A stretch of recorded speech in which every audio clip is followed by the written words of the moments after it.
Hello, welcome, or welcome back to Heretic Owl Tarot. Clearly, we're doing something a little bit different. This has been something that's been working its way through me for the last couple months, and I feel like I kind of finally have the energy to put it out there. Forgive me if you can hear me breathing kind of hard. I'm nervous. That's also been part of the process, getting over the fear, because new shit, right? Scary. And I don't really think that there's anything else kind of out there like this, which is the heretic in me. So before I kind of get ahead of myself, clearly we are talking about human design. Maybe that wasn't clear, but okay. We're talking about human design. And specifically for the purpose of these readings, we are going to be talking about your human design profile. Now, this may be the first time that you're hearing about human design, maybe not. I mean, you can be kind of diving into it too. I have been doing a deep dive into it. And what made me take that dive is my profile. I'm a 5/1, which is a heretic investigator, which is also where part of my name comes from, the name of this channel and the name of my business. So, reading about my profile, I mean, literal tears were were coming out of my eyes, because it was the first time and probably ever in my life that I had actually felt seen and understood, and I didn't feel inherently flawed, and I didn't feel crazy, for having the experiences that I had had. So from there, and with the 5/1 profile, it is very hard to be seen. So again, just feeling that recognition, hell yeah. I was like, give me everything. I need to know absolutely everything. And I don't, I'm not an authority on this. I'm not claiming to be, I am claiming to be a heretic and bringing more information. I do still have an intention of doing the Zodiac sign readings, but this is just a different way for you to get information regarding your situation. And that's what my intention is. Because also the one line in my profile loves investigation and just kind of having that information. That's not everybody, of course, but like I said, it's something different outside of your sun, moon, and rising sign. So, the readings are going to be the same. I mean, we'll get to, of course, the good stuff, but I just kind of want to set my intentions here and what you can expect. Really, the only thing that's changing is, like I said, we're not going to go by a Zodiac. We're going to go by human design profile. At the beginning of each profile reading, I do have an intention of reading some new information. Like clearly, like I have the definitive book of human design here, which comes from the School of Human Design, which I did not attend, but I bought the book. And I think it's, of course, just starting at the source, right? Or not. Okay. And then, I have a few other books. There's a few other blogs, and things. So, I do intend to just kind of give a bit more information on each profile every time I put these readings out. And then from there, we're just going to go into like the regular tarot reading. So that part is going to stay the same.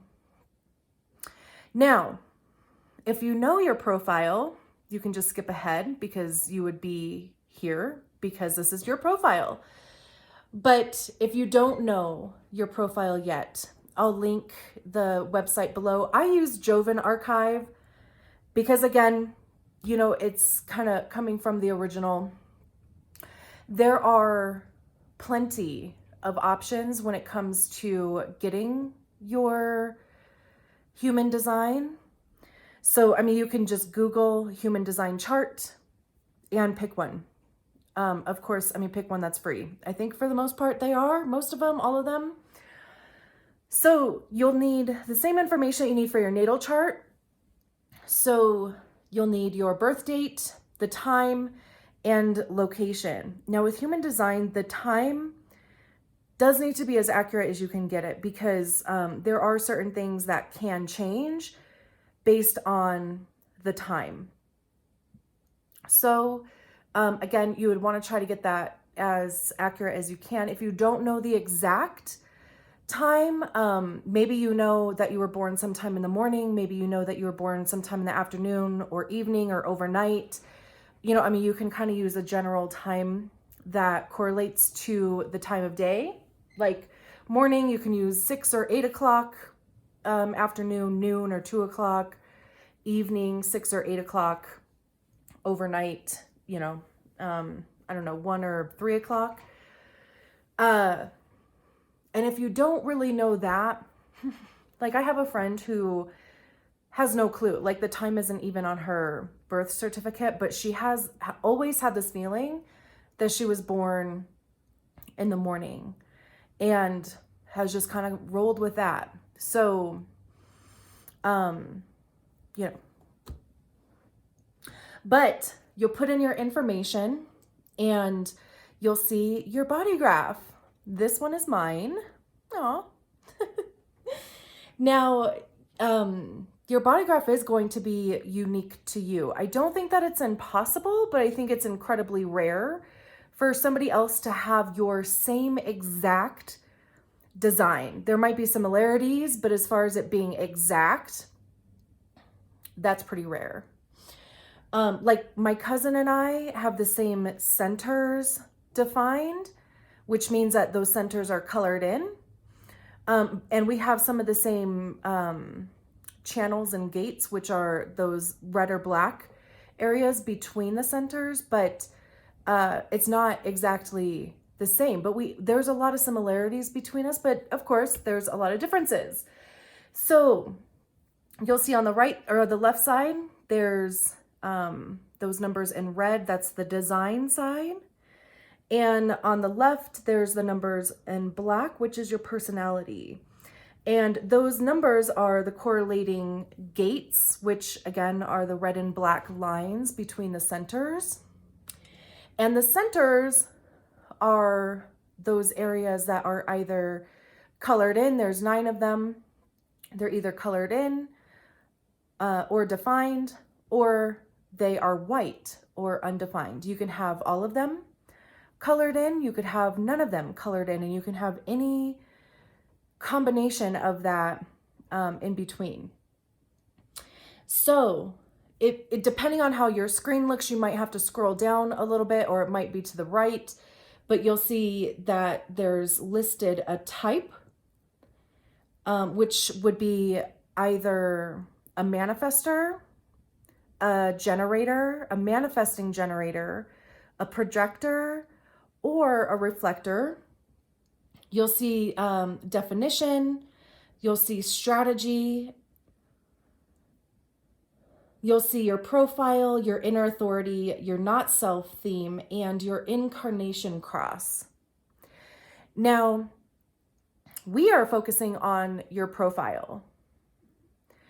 Some would say, and I would of course agree with them, that one of the more important aspects of human design is understanding your type, your strategy, and authority, because that is how it is best for you to operate in the world or navigate life in the best way suited for your personal design. So, I mean, you can just Google or jump on YouTube and type in manifestor type, or just manifestor human design, you know, whatever your type is, manifesting generator, you know, whatever your type is, Just type that information. I mean, there's so much good information. Of course, you can buy books if that's what you're into. However, I will leave that more to you for the time being. And like I said, we are going to focus on your profile. And before we get into the readings, and actually before I even skip too far ahead, there are 12 profiles. And those are 1-3, which is the investigator martyr, 1-4, which is investigator opportunist, 2-4, the hermit opportunist, 2-5, hermit heretic, 3-5, martyr heretic, 3-6, martyr role model, 4-6, opportunist role model, 4-1, opportunist investigator, 5-1, heretic investigator, 5-2, heretic hermit, 6-2, role model hermit, and 6-3, role model martyr. So again, you'll find that there once you pull up your chart. And if you are new to human design, I just, because some people are like, what the hell? What is that?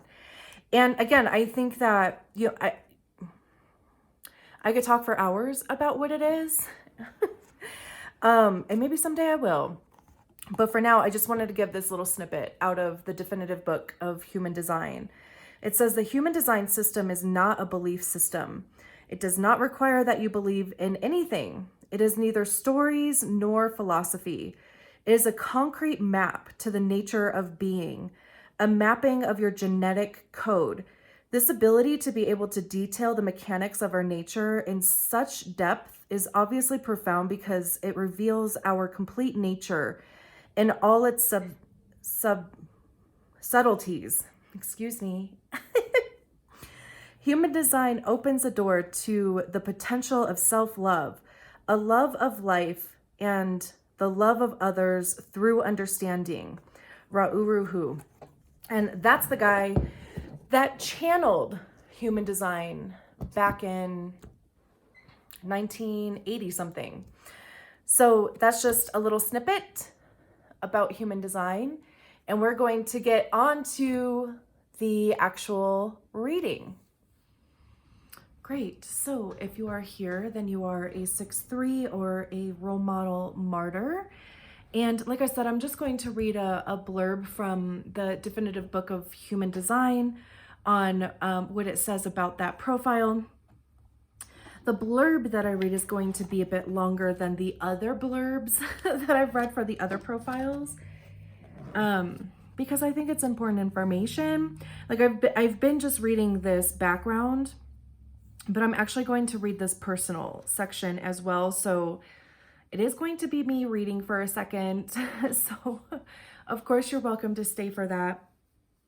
Otherwise you can jump ahead at any point. If you feel like you have enough information, feel free to jump ahead to the tarot portion. So it says, background, the role model martyr, the completion point of the 12 profiles, combines the conscious and aloof 6th line, which seeks the perfection in life, with the unconscious, restless, materially oriented, and mutative 3rd line. The 6-3 is a profile of transition and change, which can lead to a potentially chaotic and destabilizing life. No matter where the 6th line is in the tripartite, I might be pronouncing that wrong, in the tripartite life process, the unconscious 3rd line continually pulls it into subjective experiences.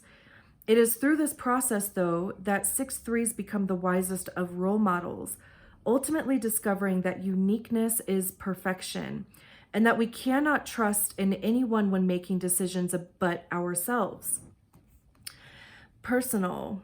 As is true for all 6 lines, you will go through a 3-part life process. For a 6-3 profile, these 3 stages are experienced differently, as the first 3 years are experienced as a 3-3 profile, which is a doubly intense and sometimes very difficult trial and error process. You are gathering subjective experiences, and you engage in and try just about everything, including jumping into situations and relationships that do not work. You can become disappointed and ultimately conditioned to feel pessimistically that nothing in life really works. It is not necessary that you go through a traumatic first stage, and how you experience this first stage is dependent upon the parenting and conditioning that you receive as a child. If you are raised as yourself, respected as an individual, and given guidance on how to make decisions as yourself, you will have a smoother first stage.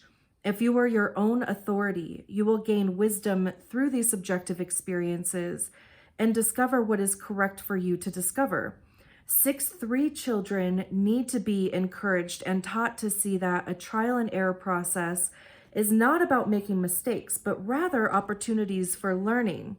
Otherwise, you can end up with both a martyr and inferiority complex, along with a chip on your shoulder and a deep pessimism about life. Between 30 and 50, you go up onto the roof for a more aloof, objective observation process.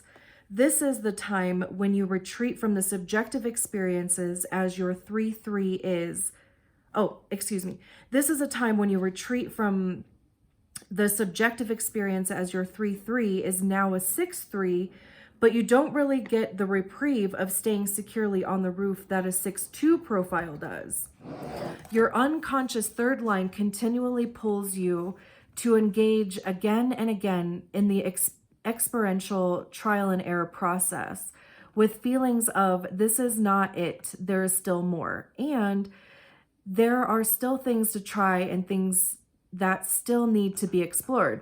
You move up and down the ladder between connected and being aloof, between sympathy and apathy. If burned by an unpleasant or discouraging experience, you retreat for a while until you are bored and a new adventure looks appealing. And then you climb down again and engage in that next experience. You are driven by your conscious 6 lines optimism that all things are possible and that you can find something to trust and a soulmate. You move back and forth between pessimism and optimism. From 50 years on, you experience the potential for the fulfillment of your uniqueness and your flowering into a role model. By this time in your life, you have survived, you have gained a tremendous amount of wisdom, and will be looked to as a wise and objective advisor with a unique perspective on life. Lurking at the unconscious level through the third line, really for the next discovery, the next experiment that, lurking at the unconscious level, though, is your third line. Ready for the next discovery, the next experiment that may disrupt the tranquility and perfection the 6th line would like to enjoy. Objectivity is your saving grace. It sustains you. It is what you aspire to and what brings you harmony in your life. Yours is a life of constant transition, of engagement and disengagement. Having a partner in life is important to you. Having a partner in life is important for you, and it is correct for you to have a life of bonds made and broken, to be able to pull away and then re-engage again.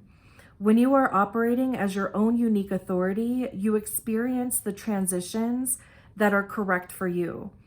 There is nothing worse for you than a mental decision that goes bad, and it can lead to painful and damaging experiences. Very interesting. I wanted to read, and I'm sorry, it's like reading in front of a classroom or something, right? Like going back to being in school. But I wanted to read that full, okay, and now Let me just put that there. Okay. So I wanted to read that full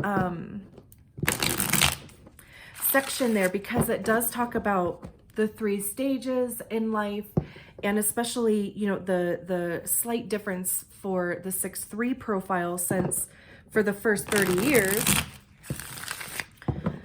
you are living as a 3-3 profile.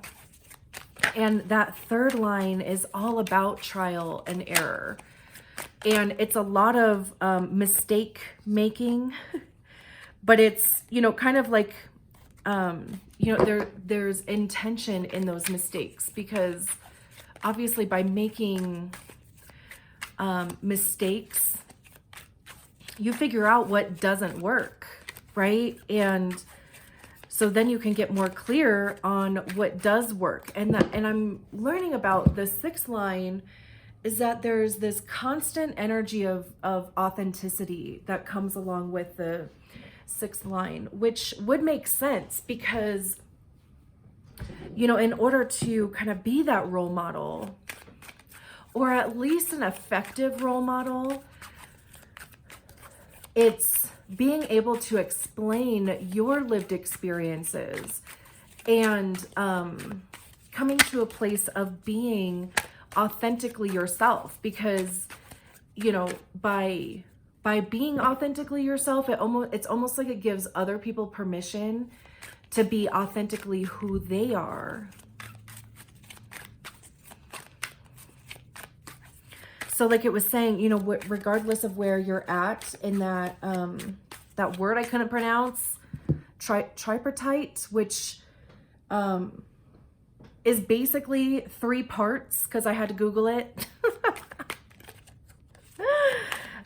So regardless of where you're at, whether it's the first 30 years, between 30 to 50, or 50 and beyond,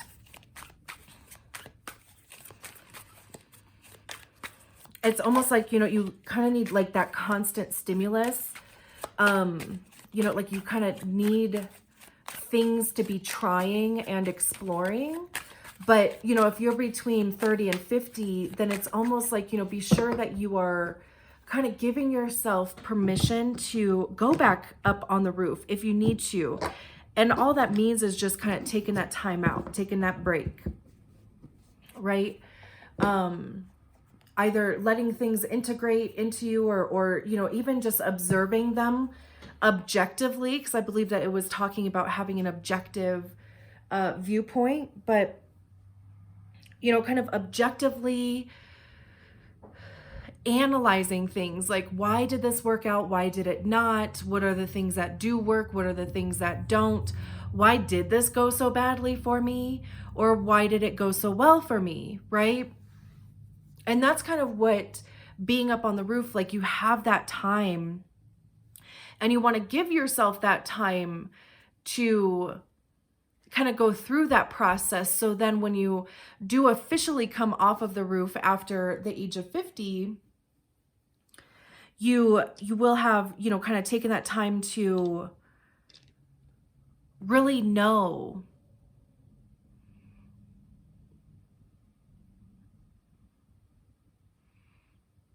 how things work. And also, you know, there's this huge thing about knowing yourself and being your own authority, right? Like, yeah. Speaking of, we have the High Priestess, the Emperor, Tower. What in the sweet name? Judgment. Are you kidding me? Seed of Thunder, Ace of Stone, and the Magician at the bottom of the deck. Give me a break. Hold on. Okay, I just wanted to make sure that this was straight. This is crazy. Crazy in a great way. I mean, seriously, 5 major arcana cards. Are you joking me right now? No, you're not, because clearly we can both see them, right? So we'll kind of start from the beginning. I love that we're starting with the High Priestess and we're ending with the Ace of Pentacles. You know, the high priestess is, to me, I see the high priestess as being our star player. Like it's our higher self. It's, you know, like that direct connection.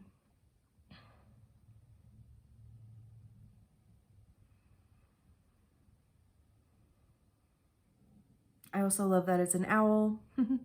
But there's this energy of, you know, like intuition and maybe a little bit of mystery, like being maybe even a little bit mysterious, or I always like, I like reading what the author's interpretation, because that only helps me grow my knowledge and expand on that too. But it says, I travel silently between the seen and unseen realms, here to discover more about myself, which is kind of exactly what your profile is about, right? Like that, like it was saying, like climbing up and down that ladder if you are in that age group where you're on the roof. But even if you're not, right? Like if you are under the age of 30, it would be, you know, kind of bumping up against life experiences and making and breaking bonds, and the subjective experience that experiences that it was talking about, and how, you know, that never really ends. Like even after the age of 50, right? Like you have a better idea of what does work and what doesn't work, but you're still, you know, like kind of trying things. There's still more to be learned. Or at least you think so, right? Like, and there absolutely is.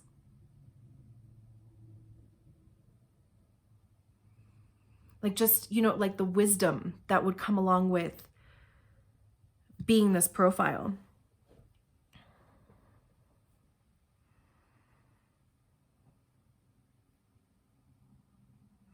I keep hearing in my head, it's like, you know what to do, or knowing what to do.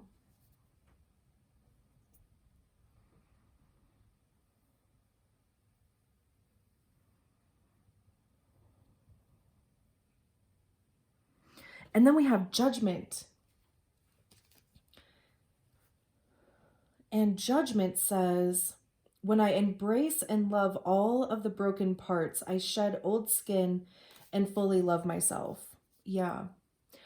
There seems to be like some sort of like, you know, coming back to yourself, or some sort of like reintegration. Judgment talks about transformation. I mean, that's kind of why there's a snake here about shedding old skin and growing. There's that saying that goes, you know, you can't heal in the environment that hurt you, or something like that.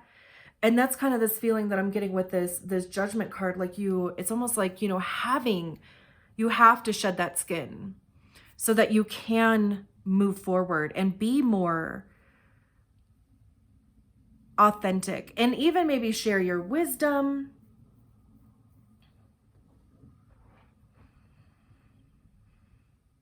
This could even be like that transformation into your own authority, like, you know, just understanding that you are your own authority. And like it was saying about how you can't trust anyone else when it comes to making decisions but yourself. Like you are the one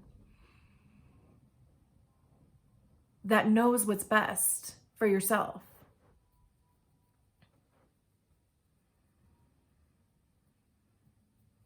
This could even maybe even just be like a divinely guided transition.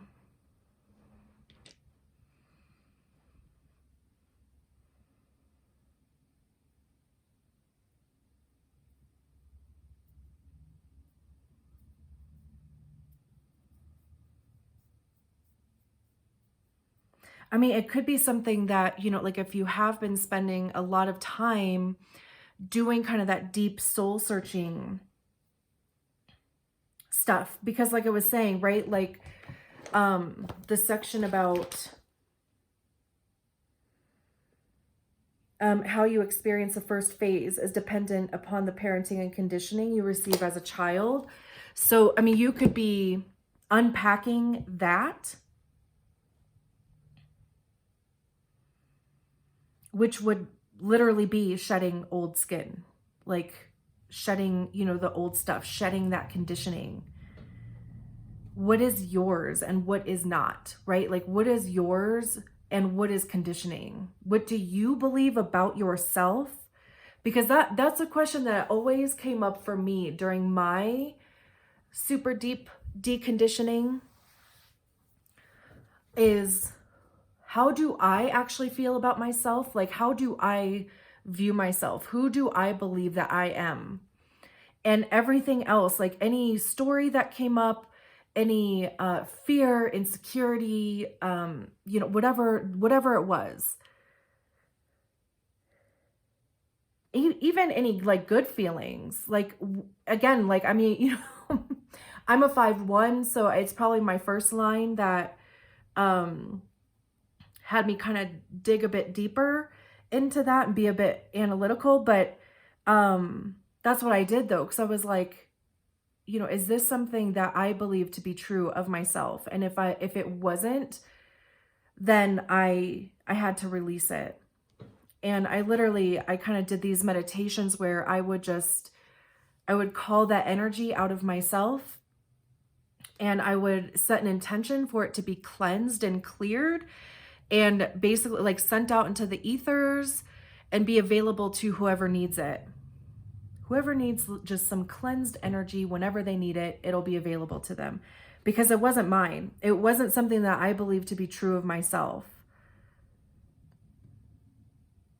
So again, it's like really getting grounded in, who are you? Even like with this owl, right? I feel like there's like, I don't know if it's a cartoon but it's like, who are you? I just keep hearing that in my head every time I see the high priestess, or at least this high priestess. Who are you? And then we have the emperor here. The emperor says, when in doubt, return to center. A certain amount of structure is necessary for well-being.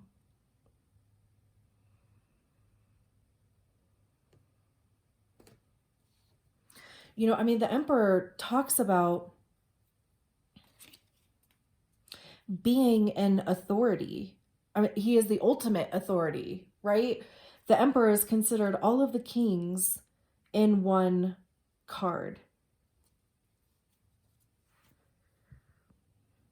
So it's having, all of the knowledge and experience, discipline and control that, the kings of each suit have. There's even kind of this like prideful stance that he's taking, but not like pride in like an egotistical, like kind of way, but just, this is who I am, This is me in all of my glory, right? And then the seed of thunder is the page of swords. And it says, this curious, energetic one is a seeker of truth, bound towards the unknown. Engage in the mystery and follow your need to understand. This would be that third line. Like allowing yourself to be curious and allowing yourself to have those experiences, like allowing yourself to have that third line experience, because like I was saying, it could be chaotic and destabilizing. And especially if it's kind of one of those things where you're like, I don't understand why this is happening. And like I said, I think, because I did the intro a little while ago, and of course I can't remember what I said 5 seconds ago, let alone a little while ago. But I'm a 5'1" profile, like I said, and reading about the 5'1" profile is what got me hooked onto human design, because it was like feeling seen for the first time in my life. And it brought some understanding and validation to the experience that I have had throughout my life. So, if you are new to human design, of course, everything works in conjunction with everything else with human design. So, there's not necessarily one thing that's more important than the other. They all kind of work together But definitely check out your type, your strategy, and authority, and really kind of get to know those things as well, because that'll also help you understand how to navigate through these energies. Like, yeah, you may be your own authority, of course, but like if you are a projector, say, if you enter into situations before you are invited, then that's when you may have one of those situations where it didn't go well for you.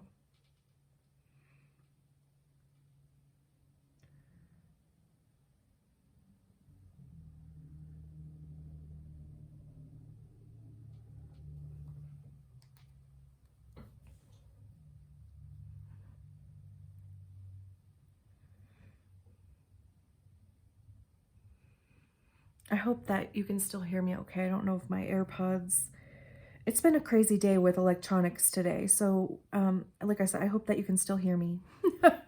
But right, so, like if you are just, as an example, just one example, like I said, if you are a projector and you don't wait for that invitation, but you enter into a situation, or, you give your advice or you give your guidance, or you try to before it was invited in, it's not going to go well. It's not going to be well received. You're going to end up bitter, and other people are going to be like, what the hell was that?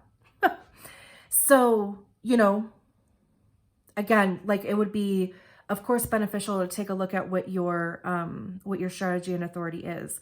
But, having this like curious, okay, sorry about that. Right when I mentioned, right, like electronics issues, my phone's like, your storage is full, take that. So anyway, moving on.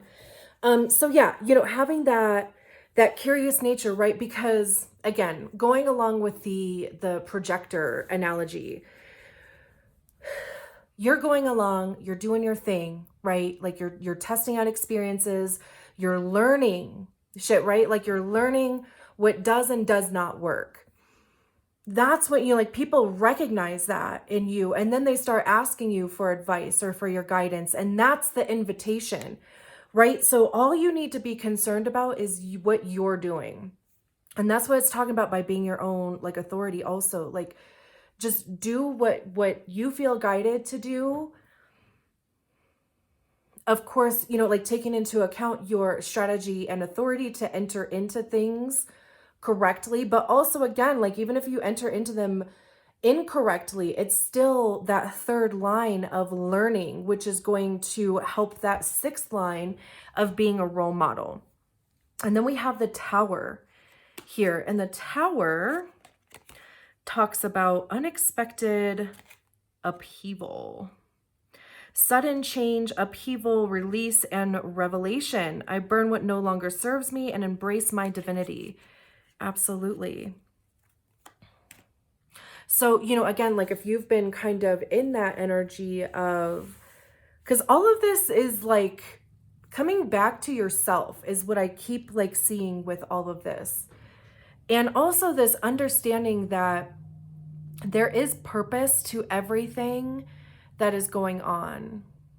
And nobody is, like I'm certainly not discounting if you have had a chaotic and destabilizing life. Definitely not discounting that. I honor that for sure.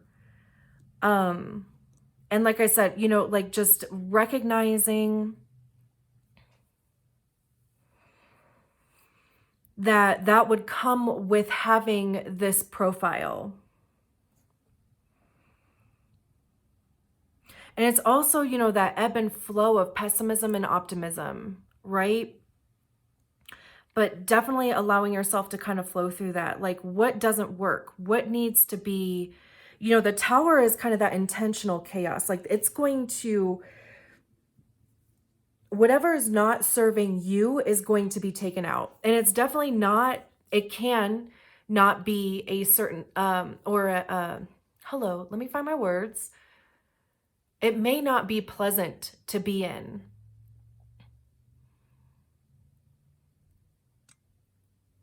Because like shit's crumbling. I always kind of see it as like timelines are crumbling also.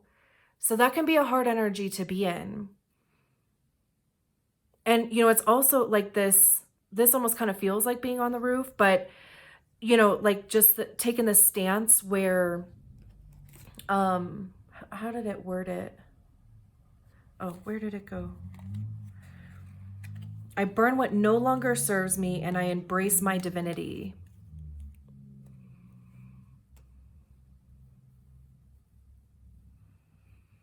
Yes, like releasing what no longer serves, and what is left is authentic you, right? And then this Ace of Stones, Ace of Pentacles talks about, just new, Pentacles talk about money, how we make money, how we spend our time.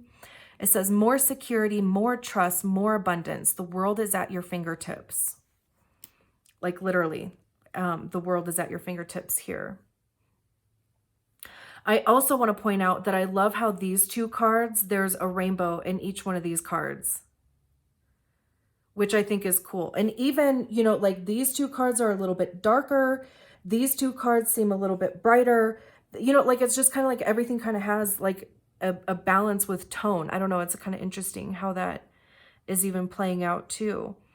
But this could even kind of be setting you off into a new direction, a new experience, a new adventure. Maybe it's something that you have been thinking about for a long time. Maybe it's something just, like with the Ace of Stones, that can be something that just comes in out of nowhere. But it's almost like being open to it. Like if you've just been kind of swatting away experiences or adventures or invitations or just not responding to life or not informing or, whatever the case may be, right? Like if you've just been kind of swatting that shit away, then this would be telling you to grab onto something, choose something to, maybe, because it was talking about being bored. I think, if you are bored, don't let this, like any type of past shit, kind of stand in your way, because you are here to experience things. You are here to learn by potentially making mistakes, that trial and error thing.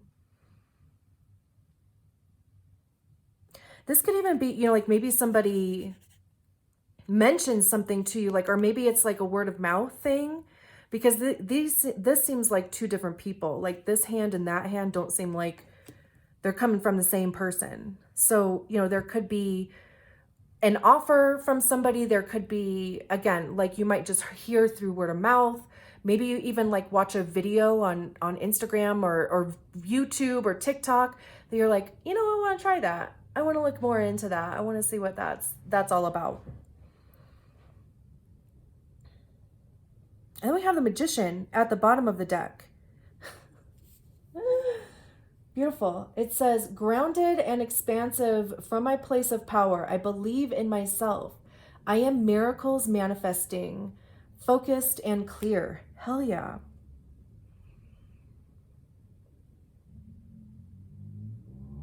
Yeah, you're not meant to like be hermit. You're meant to be experiencing.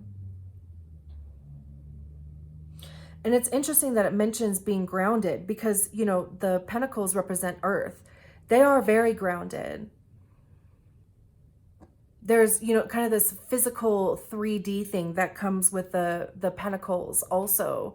It could have to do with your body or your health.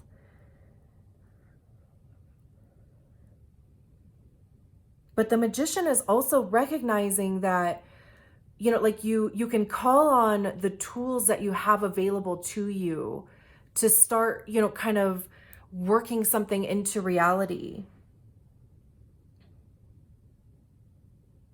Beautiful. Beautiful. So cool. And if you've made it this far, thank you so much for being here. I'm so glad to be on this journey with you. I'll talk to you soon. Bye.